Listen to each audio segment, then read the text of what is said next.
So, especially last year, there was a lot of discussion about, is a recession coming?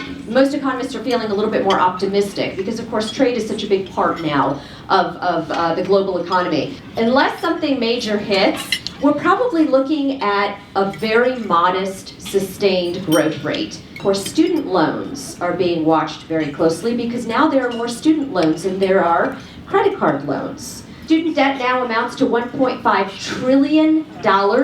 Remember that the U.S. economy is $21 trillion. So this is a big piece of our liability in the United States.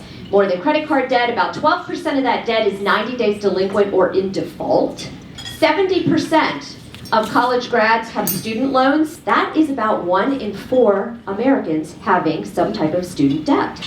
What about first-time buyers? What do these surveys show?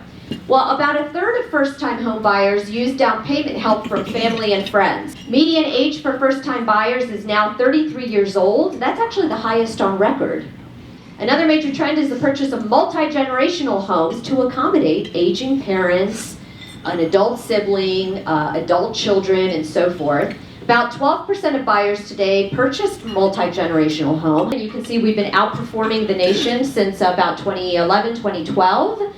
And then the forecasts in the box show, again, that 1.8% GDP growth rate for the U.S., and then for gross state product for the state of Colorado to be higher. So we have been about double the U.S. in terms of the population growth rate. Our state's going to be at about 8 million people by 2050, and we're now at about 5.7 million. Most of this change is migration. It's people moving here. That's the red part of the bar. And it is indeed true that Denver is the most populous county, but only until next year, 2021. And it's interesting because even in the time that I've been getting this from the state demographer's office, first it said 2026, then 2023, and now we're down to 2021. So it's happening at a very big, quick pace. And then local housing. Q3 2019, the median home price here was $327,000, up almost 4% from a year ago. U.S. median was $280,000. We are now 16.8% higher than the U.S. median home price. El Paso County's home ownership rate was 72% in 2006, and now we're down to 68%. So we're actually a little bit higher than the national average. And then this is kind of interesting, looking at Q3 to Q3 of 2018 to 2019. We've had some moderation in price growth, 3.7%. That's really good because, as I said, the last thing you want is to stay at 11, 12, 13%. And we have either a bubble or we just have people leaving because it's getting too expensive. We had the highest growth rate in apartments, rental rates. And we were number 2 in the top 10.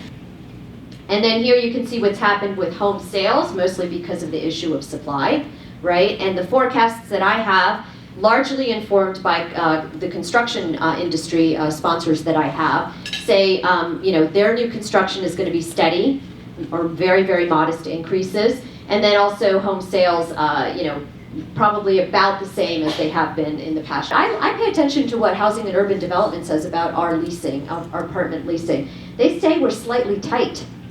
So we're not a soft market. They're still not saying that we're overbuilding or anything. And how do they do that? They just look at the trends. Where are people moving? What has happened historically? We're still at a increased 7% monthly rent, and vacancy rates still falling. Either staying steady or falling.